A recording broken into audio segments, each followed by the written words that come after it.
Please click the subscribe button and the notification icon. It will help us a lot.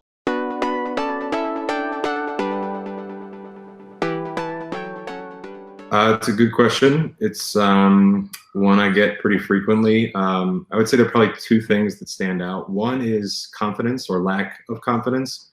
I think that one of the hard parts about doing something you love and being passionate about what you do is you tend to tie the work that you're making to your sense of self.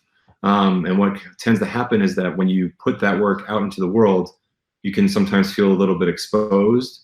And so some people will, be very proud of their work, but maybe not proud enough to share it, which I think is a mistake. I think that you should be confident in your decisions and the work that you produce. There's also the opposite, where you can be overconfident, which I think comes into play maybe when you're more established, or even when you're starting out as a working professional. You have to recognize that you're working with other people. So, but more often than not, it's really kind of a lack of confidence. It's an inability to sell yourself in a room.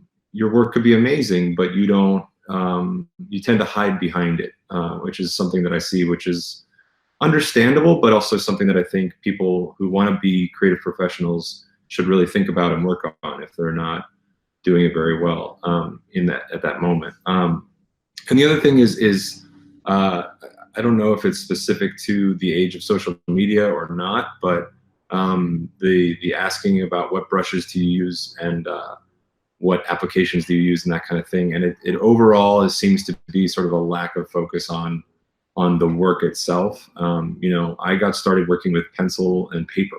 And it wasn't until later in life that all of a sudden all these new exciting tools became available, which is great.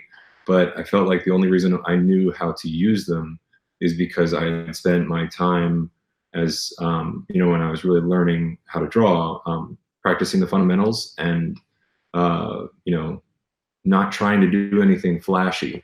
It was more just trying to understand shapes and perspective and lighting and values and so on. So those are probably the two biggest things that I come across when I'm contacted by people who are interested, who are usually young and interested in getting work as illustrators or animators or that kind of thing.